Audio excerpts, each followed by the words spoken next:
सबको जय मसीह की। जैसा कि मैं एक छोटा सा कविता पढ़ती हूँ। मेरी दुल्हन क्या तू है तैयार, हर्षित अपने मन में होता, तेरी प्रतीक्षा मैं हूँ करता। मिलूँगा तुझे मैं बादलों में, हाथ तेरा पकड़कर लाऊंगा अपने घर में। मेरी दुल्हन क्या तू है तैयार। प्रभु यीशु मसीह हर्षित है हमको ले जाने के लिए यहाँ से। वो इंतज़ार कर रहे हैं, वो प्रतीक्षा कर रहे हैं और वो बहुत खुश हैं कि उसकी दुल्हन जल्दी से तैयार हो और वो उन्हें ले जाए। मेरे प्रियो, जबकि इन दिनों में हम अपनी ये हम लोग कह रहे हैं कि हम लोग किस प्रकार से तैयार हो जाएं कि उस दुल्हन के समान, ताकि प्रभु हमको बिना दाग बिना झुर्री तेजस्वी कलीसिया करके हमको यहाँ से ले जाए। मेरे हम लोगों ने दो बातें सीख लिया था कि पहली बात थी कि हम अपने पड़ोसी से अपने समान प्रेम रखें। ये इसमें हमको आगे बढ़ना है और प्रेम करने के लिए हमको जो है वो क्षमा करना ज़रूरी है, ये हमने सीखा था। फिर दूसरी बात जो है हम सीख रहे हैं कि हमारा बोलना कैसा, हमारा बोलना होना चाहिए। हम परमेश्वर के लिए अच्छा बोलें, अपने लिए अच्छा बोलें, दूसरे लोगों के लिए अच्छा बोलें और हमारे बोलने में बहुत सामर्थ्य है। जो हम बोलेंगे वो होगा। और फिर तीसरी बात आज जो हम देखने जा रहे हैं वो है यूनिटी या एकता के बारे में। और एक बार एक चाइना में बहुत साल पहले चाइना में चीन देश में एक लड़की पैदा हुई जिसका नाम तानिया था। पहले तो माता पिता को समझ नहीं आया कि इसको कोई बीमारी भी है, परंतु एक दिन धीरे धीरे जब वो बढ़ती गई और एक दिन बहुत सी छोटी छोटी बातें ऐसी हो रही थी पर वो इग्नोर करते जा रहे थे। पर एक दिन वो बच्ची की आवाज़ आ रही थी रूम से, बहुत ज़ोर ज़ोर से हंस रही थी। तो जब माँ बाप ने जाके देखा, माता पिता ने, तो क्या देखा कि उसके हाथ में चोट लग गई है और किसी चीज़ से, नुकीली चीज़ से, और खून बह रहा है और वो बहुत हंस रही है। उसको ऐसी बीमारी थी जो करोड़ों में एक को होती है कि उसके शरीर में अगर खून भी निकले या कुछ भी प्रकार का दर्द उसको महसूस नहीं होगा, कोई प्रकार का।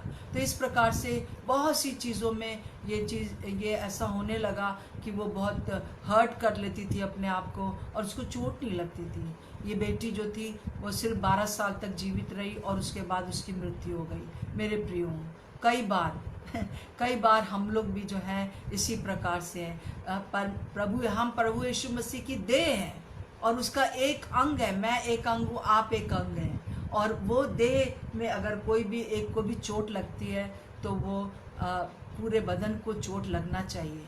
परंतु ये हम तानिया के समान होते हैं कि हमको चोट ही नहीं लगती है, हमको दर्द ही नहीं होता है। जब ब्लीडिंग उसकी हो रही थी वो बड़ी खुश हो रही थी, ऐसा लग रहा था जैसे कि पेंट कर रही है पूरे फर्श के ऊपर बैठकर। और उसी प्रकार से हम लोग भी इस प्रकार की बीमारी में होते हैं अगर हम आपस में एक दूसरे का ख्याल ना रखें, एक दूसरे के दर्द को हम समझ ना पाएं। और ये बात प्रभु यीशु मसीह को पता थी जब इस दुनिया से उनको जाना था, जब वो क्रूस की मृत्यु सहन करने के लिए जा रहे थे। जिस रात को वो पकड़वाए गए उससे पहले ही उन्होंने एक बहुत लंबी प्रार्थना की, उन्हीं दिनों में कि उन्होंने एक लंबी प्रार्थना करी और लंबी प्रार्थना में उन्होंने एक अपने चेलों के लिए प्रार्थना किया और चेलों के साथ साथ उन्होंने हमारे लिए भी प्रार्थना की उस समय। और ये प्रार्थना जो है 17 यूहन्ना उसके 17 अध्याय में लिखी हुई है।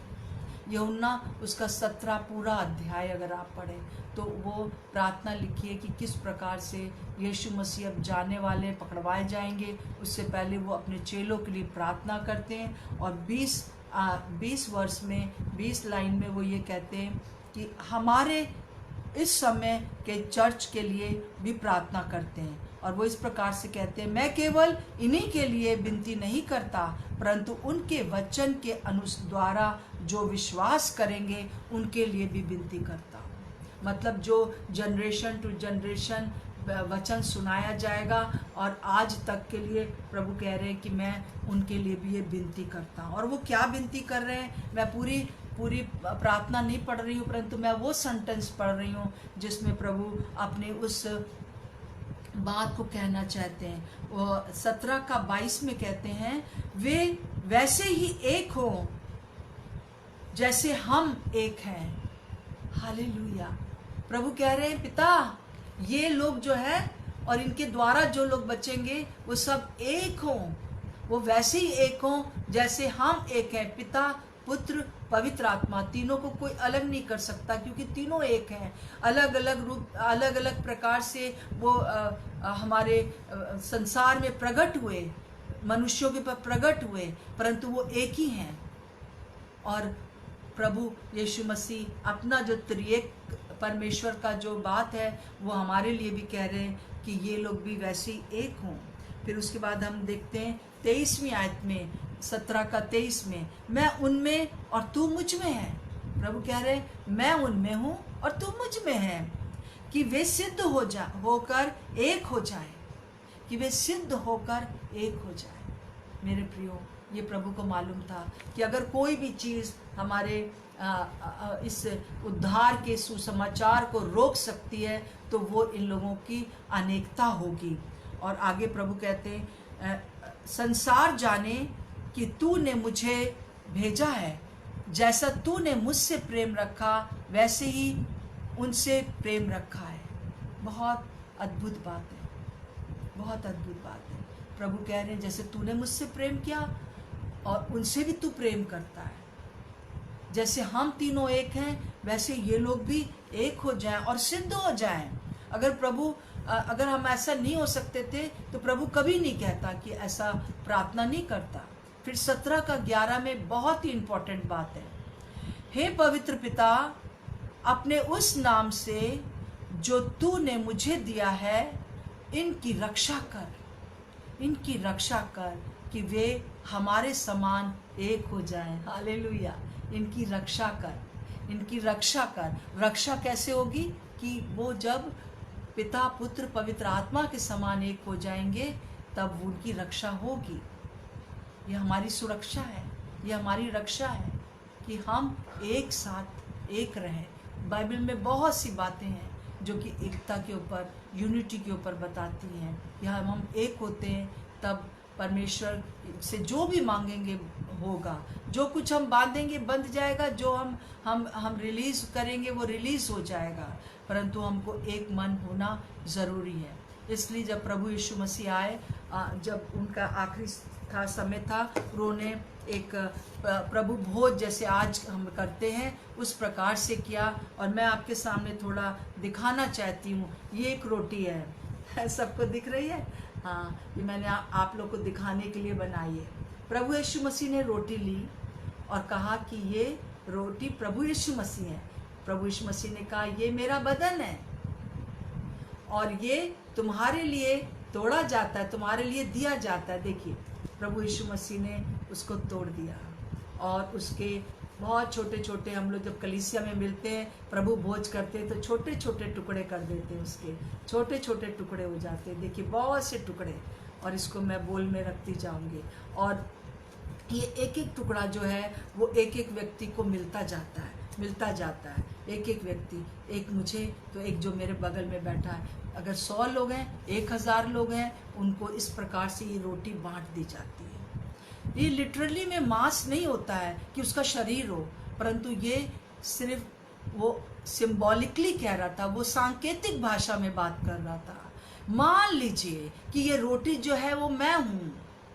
प्रभु कह रहा है कि रोटी मैं हूँ और ये मैं आप तोड़ी जा रही है। ये रोटी इसलिए तोड़ी जा रही है कि एक टुकड़ा ये ले, एक टुकड़ा वो ले, एक टुकड़ा वो ले, और सब में मैं समा जाऊं। और प्रभु ने एक तरह से इस प्रकार से कहा कि रोटी जो प्रभु है हमारे लिए तोड़ा गया ताकि हम जोड़े जाएं। हालेलुया। रोटी जो कि प्रभु तोड़ा गया वो इसलिए तोड़ा गया ताकि हम एक हो जाए। अगर बिना तोड़े कैसे हम सब में बांट सकते थे?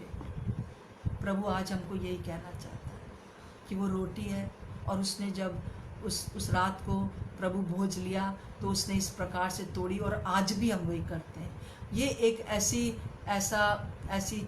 ऐसा रीति है जो कि प्रभु ने हमारे लिए रख दी। और सारे रीति रिवाज उतने इम्पोर्टेंट नहीं रखे उसने, परंतु ये दो बातें रखी, जिनमें से एक बात जो थी वो ये रोटी तोड़ने की है। और उस समय चेले जो थे वो हर शाम को हर घर घर में रोटी तोड़ते थे, और उनका यही रहता था। इस रोटी को तोड़ने से पहले और खाने से पहले वो अपने आप को जांचते थे कि हमने कोई ऐसा आपस में कोई मन मुटाव तो नहीं है, क्योंकि अगर मन मुटाव हुआ तो क्या होगा, आगे मैं आपको बताना चाहती हूँ। ये एक फिर से मैं बता रही हूँ कि एक सांकेतिक भाषा में, एक सांकेतिक रूप से लेते हैं। वास्तव में ये कोई मांस नहीं होता, वास्तव में कोई ये खून नहीं होता है। और मैंने ये एक आपके लिए बनाया है, ये कोई शराब नहीं है, परंतु ये ऐसे एक जूस हो सकता है, कोई भी प्रकार का ट्रॉपिकाना का, या कोई भी रियल जूस ले लीजिए, कोई भी जूस। ये मैंने आज नहीं था घर में, तो मैंने इसमें चाय की पत्ती डाल के एक काली चाय की पत्ती बनाया है। और अगर नहीं भी है चाय की पत्ती तो पानी भी चलेगा, पानी भी चलेगा। और इसमें से एक एक घूंट सब पी लेते हैं, और इसमें से वो सबको बांट दिया जाता है। कई बार छोटे छोटे कप्स होते हैं, उनमें इसी में से प्रार्थना करके उसको दे दिया जाता है। ये वास्तव में मांस नहीं बन जाता, शरीर नहीं बन जाता प्रभु का, ये वास्तव में जो है वो खून नहीं बन जाता, परंतु इसको हम सांकेतिक रूप से इसको हम ले लेते हैं, हम मान लेते हैं और यादगारी के लिए करते हैं। खास बात ये है, याद करते हैं। जितनी बार हम याद करते हैं उतनी बार हमको जांचने का मौका मिलता है। और आप देखिए यहाँ पर क्या लिखा हुआ है कि ये प्रभु यीशु का लहू जो हम लोग एक यादगारी के रूप में लेते हैं, एक कोई भी पदार्थ के रूप में लेते हैं, चाहे वो साधारण पानी क्यों ना हो। और वो यहाँ पर पहला यूहन्ना उसका एक पहला अध्याय और उसकी 6ठी आयत से मैं आपके सामने पढ़ रही हूँ। यदि हम कहें कि उसके साथ हमारी सहभागिता है, मतलब परमेश्वर के साथ हमारी सहभागिता है, और फिर अंधकार में चले तो हम झूठे हैं और सत्य पर नहीं चलते। जब हम कहते हैं कि परमेश्वर के साथ हमारी सहभागिता है, परंतु अगर हम अंधकार में चलते हैं, और अंधकार क्या है, आगे लिखा है, पर यदि जैसा हम वो ज्योति में है वैसे हम भी ज्योति में चले तो एक दूसरे से सहभागिता रखते हैं। अगर हम ज्योति में चले तो एक दूसरे से सहभागिता रखते हैं। ये एकता को दिखाता है, ये रोटी एकता को दिखा रही है। और ये जो सब पूरा जो हम लोग का ये खाना पीना इस समय हम करते हैं, ये सहभागिता को दिखा रहा है, परमेश्वर के साथ सहभागिता और लोगों के साथ सहभागिता। ये जो है एक साधारण चाय का पानी है, परंतु सिर्फ पानी भी आप ले सकते हैं, एक एक घूंट करके सब पीते हैं। और आगे लिखा हुआ है कि और उसके पुत्र यीशु का लहू हमें सब पापों से शुद्ध करता है। जब हम एक हो गए तब प्रभु यीशु मसीह का लहू हमें सब पापों से शुद्ध करता है। यूनिटी में ही ये सांकेतिक भाषा में हम कह रही हूँ, यूनिटी में ही जो है हम धोए जाते हैं, हमारे पाप धुल जाते हैं। यीशु का लहू जो बहा है वो धुल जाता है। पर अगर हम आपस में एक ना हो तो इसीलिए सब कई लोग सो गए, कई लोग बीमार हो गए, कई लोग जो है परेशान है। और हर रोज जब चेले इसको लिया करते थे तो याद करते थे, प्रभु आप रोटी है और हम सब तोड़ के इसको खा लेते हैं। आप इसलिए तोड़े गए कि हम जुड़ जाएं, आप इसलिए तोड़े गए कि हम जुड़ जाएं, आपका लहू इसलिए बहा कि हमारे जुड़े रहने के कारण और आपके लहू के कारण हमारे पाप शुद्ध हो जाए। और जब पाप शुद्ध होते हैं तो बड़े बड़े काम होते हैं, बड़ी बड़ी बातें होती हैं, हमारे अंदर एक शांति रहती है। अगर हम किसी एक के साथ भी अपने कलीसिया में या जुड़े हुए नहीं हैं तब जो है हम वो पीस को, वो शांति को महसूस नहीं कर पाते, वो परमेश्वर की बातचीत को सुन नहीं पाते हैं और बहुत सी प्रॉब्लम्स आ जाती है मेरे प्रियो। और मैं यही बात आपको बताना चाहती हूँ। और प्रभु ने इसीलिए कहा कि इनकी रक्षा कर कि वे हमारे समान एक हो जाए। और प्रभु हमसे चाहता है कि हम जब कभी भी इस रोटी में से खाएं और पिएं तो हम उसको स्मरण करें कि वो इसलिए तोड़ा गया।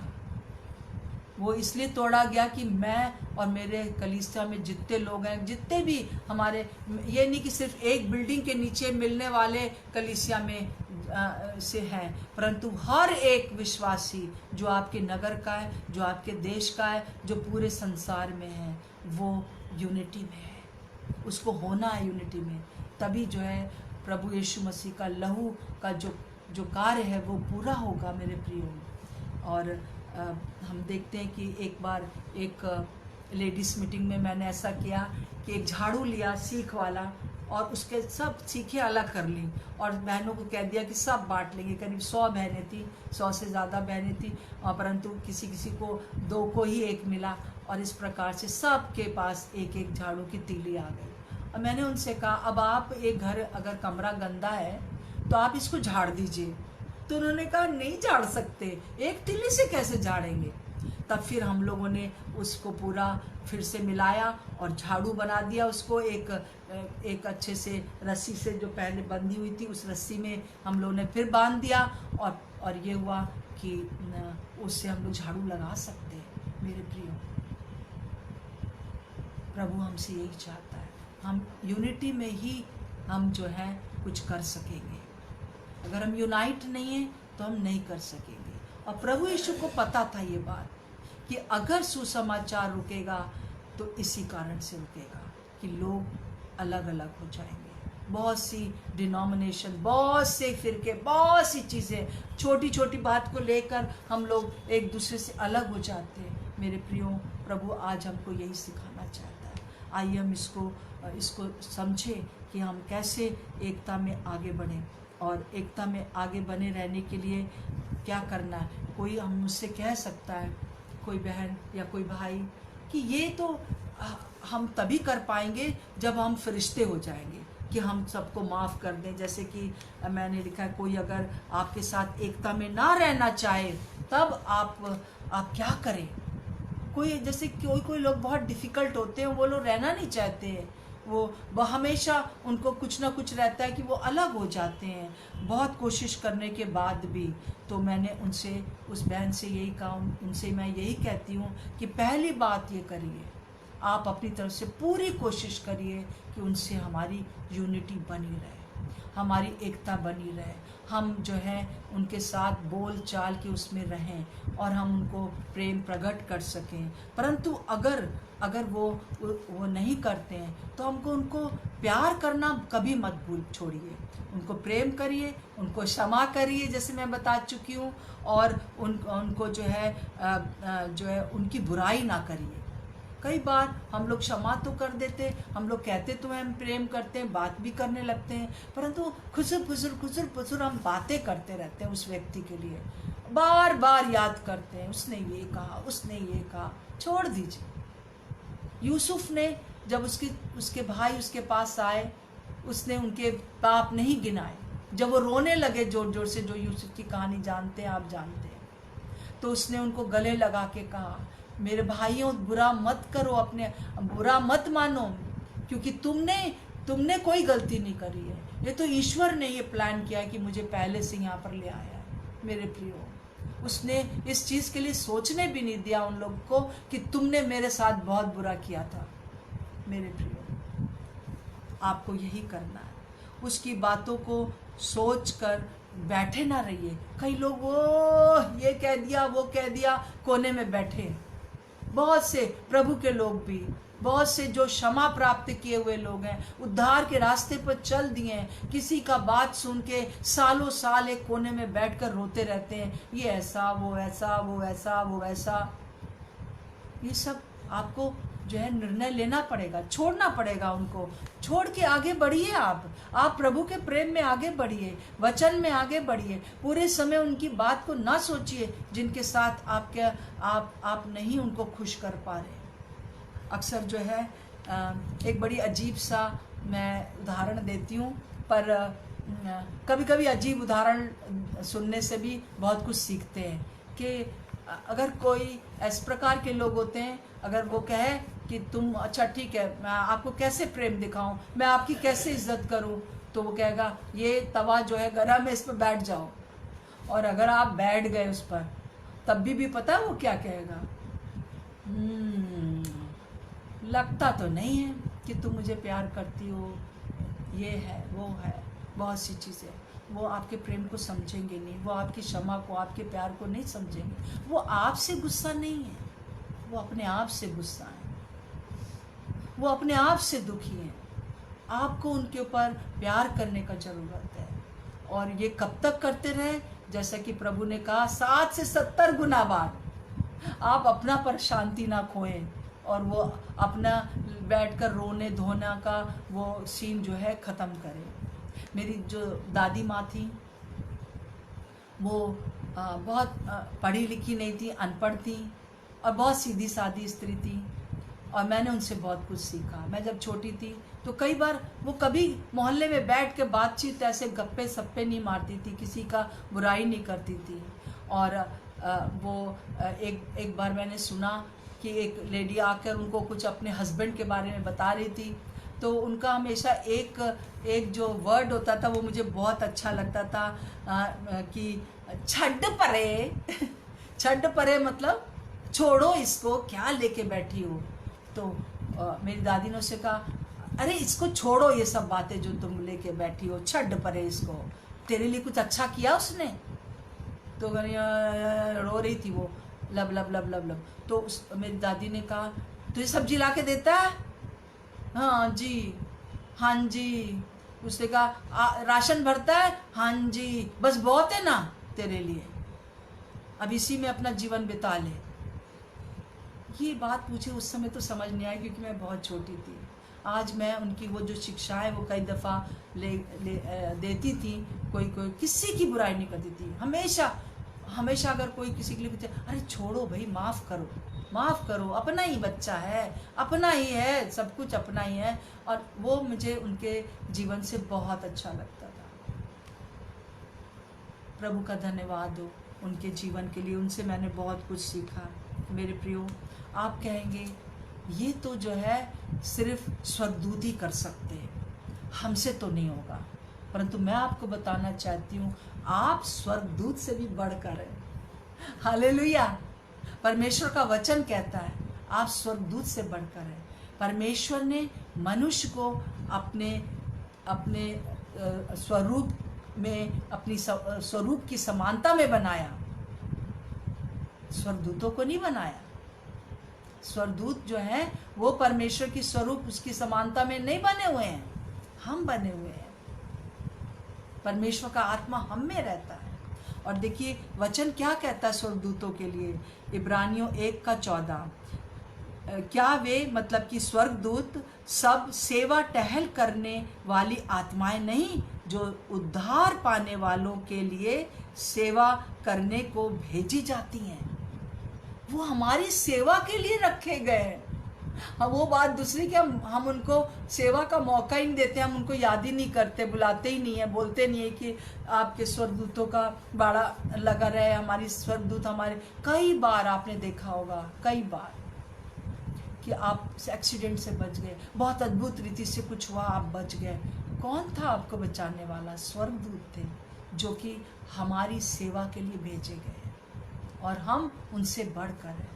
और दूसरी बात, कई लोग इस बात को बार बार कहते हैं हम स्वर्गदूत नहीं है कि हम ऐसे बन जाएं, पर आप स्वर्गदूत से बढ़कर हैं, बन सकते हैं। आप अभ्यास करिए। और फिर उसके बाद लिखा है हम स्वर्गदूतों का न्याय करेंगे, 1 कुरिन्थियों 6:3। हम स्वर्गदूतों से बढ़कर हैं। कोई बहाना चल नहीं सकता है परमेश्वर के उस दुल्हन को तैयार होने में। आइए आज से अभ्यास करें कि स्वर्गदूत से हम बड़े हैं यहाँ पर और वहाँ पर भी, तो हम यहीं से स्वर्गदूतों से भी बड़े काम करें। हम लोगों को माफ़ करें, हम लोगों को जो है हर समय उनको जो है अच्छे प्यार से देखें, और बहुत सी उनकी बातों को लेकर बस कुड़कुड़ाते ना रहें। आइए हम कर सकते हैं।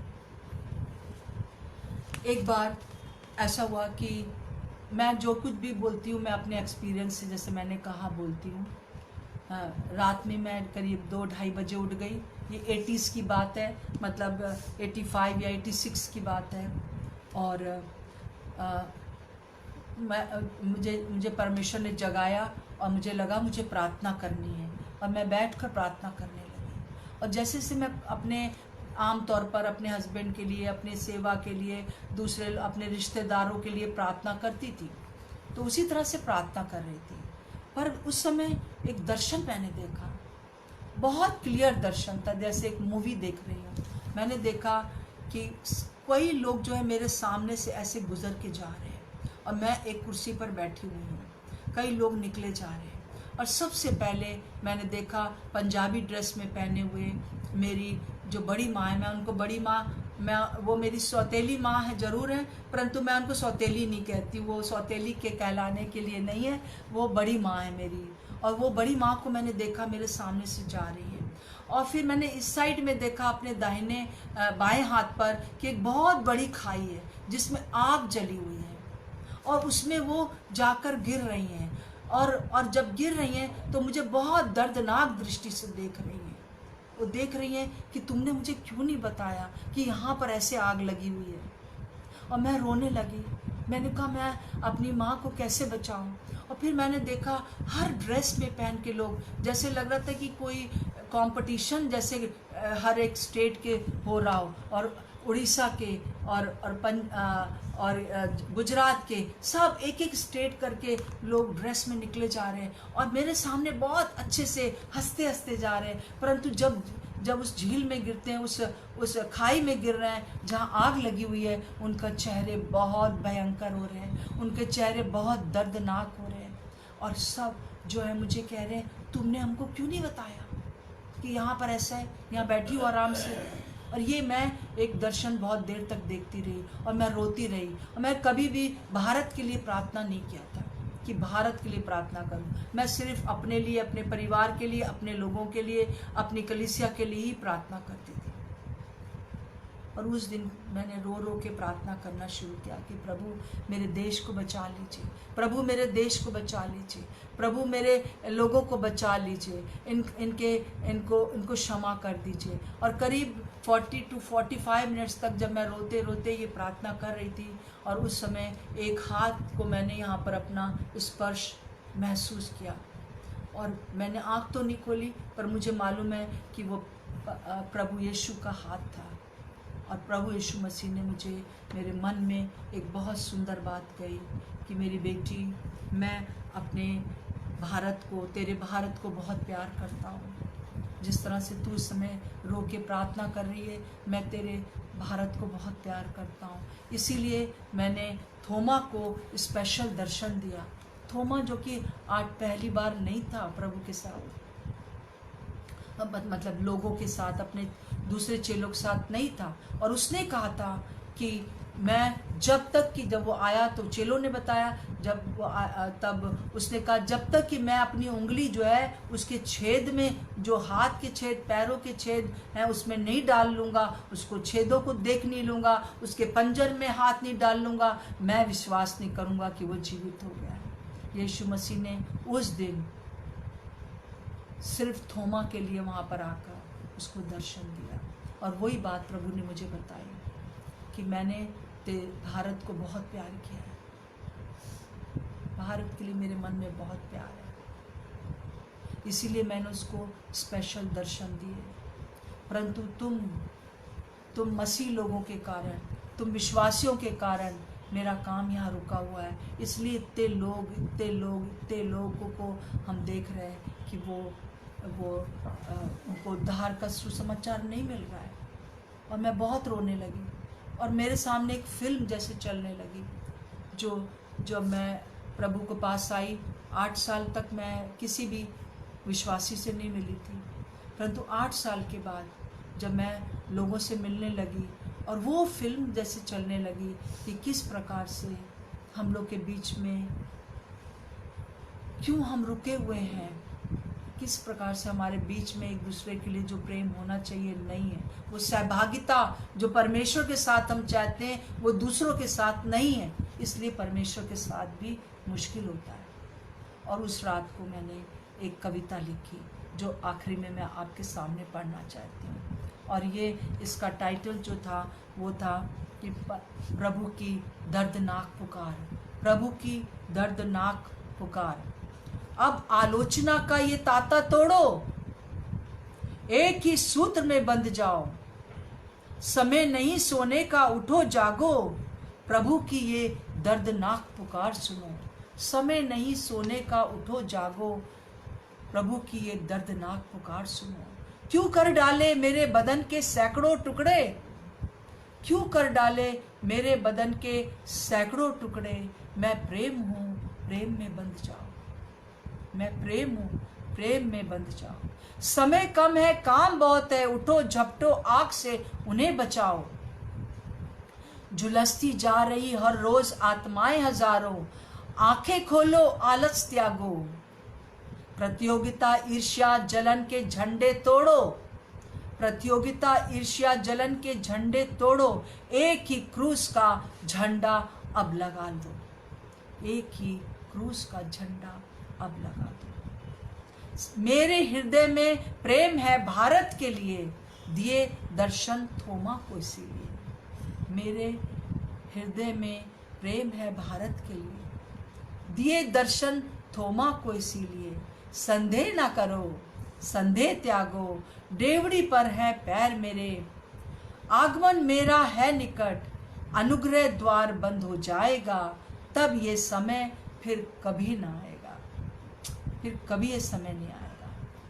धन दौलत ईर्ष्या द्वेष के चक्र में पड़े रहोगे कब तक, धन दौलत ईर्ष्या द्वेष के चक्र में पड़े रहोगे कब तक। मेरे बोझ को समझो, प्रभु कह रहे, मेरे बोझ को समझो, पुकारूं अब मैं तुम्हें कब तक। मेरे बोझ को समझो, पुकारूं अब मैं तुम्हें कब तक। मेरे प्रिय, प्रभु अपना बोझ आपको बता रहे और आप उनका ये बोझ केवल एक ही तरीके से पूरा कर सकते हैं, जैसे उसने पतरस से कहा, क्या तू मुझे प्रेम करता है? उसने कहा, हाँ प्रभु, मैं तुझसे प्रीति रखता हूँ। प्रभु ने कहा, मेरे मेमनों को चरा। क्या तू मुझसे प्रेम रखता है? हाँ प्रभु, मैं करता हूँ। मेरे भेड़ों को की रखवाली कर। क्या तू मुझसे प्रेम करता है? मेरे मेमनों को चरा। मेरे प्रियो, प्रभु हमसे बस यही चाहता है कि हम उसके इस बोझ को समझ सकें, और उसका ये बोझ तभी खत्म होगा, हम सुसमाचार इफेक्टिवली तभी दे पाएंगे जब हम एक हो जाएंगे। यूनिटी बहुत ज़रूरी है, यूनिटी बहुत ज़रूरी है। आप कहेंगे कि मैं अकेली क्या कर सकती हूँ? आप अकेले बहुत कुछ कर सकते हैं। एक बार मैंने निर्णय लिया था कि मैं कलीसिया छोड़ दूंगी। मैं बहुत सी चीज़ों से मुझे बहुत हर्ट हुआ था। इधर से मम्मी पापा मेरे अगेंस्ट, इधर से ये लोग भी मुझे एक्सेप्ट नहीं करते जैसे उनको करना चाहिए। ये मेरे दिमाग की बात थी। मुझे मालूम है कि लोग मुझे प्यार करते हैं और आज भी करते हैं।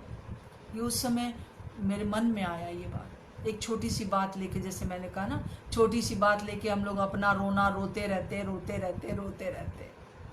वो रोना नहीं रोना है, परंतु प्रभु ने उस पूरे सप्ताह मुझे बताया कि तू इनसे अलग ना होना, क्योंकि ये मेरे लोग हैं, चाहे कैसे भी हैं।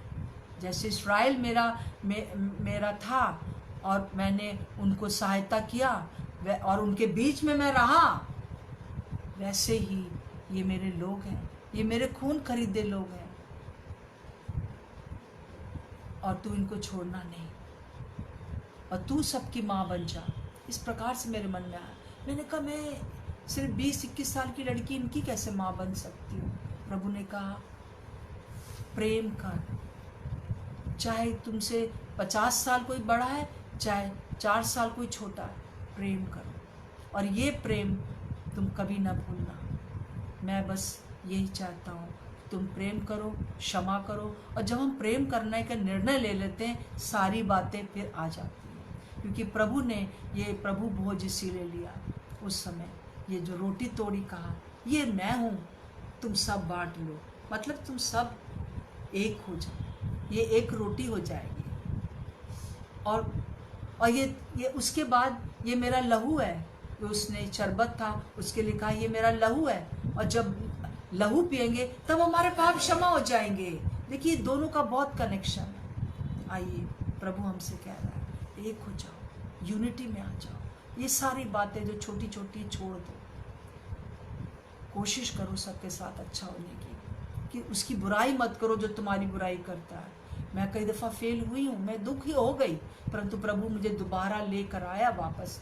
कई एक्सपीरियंस मेरे हैं जो आज अभी नहीं बता सकती, परंतु प्रभु ने हमेशा मुझे यही कहा है। और आज मैं आपको प्रभु की दासी होने के नाते और इन अंतिम दिनों की वो धूम मचाने के समान होने के नाते आपसे कहना चाहती हूँ कि प्रभु जल्दी आ रहा है, और प्रभु की तैयारी में वो ये चाहता है कि जो भी प्रभु के लोग हैं यूनाइट हो जाइए, यूनाइट हो जाइए, एक हो जाइए, एक दूसरे के को प्रेम करिए। तब तो आप संसार को प्यार कर पाओगे, तब तो आप संसार के लिए प्रार्थना कर पाओगे, तब तो लोग जानेंगे कि हम परमेश्वर के चेले हैं।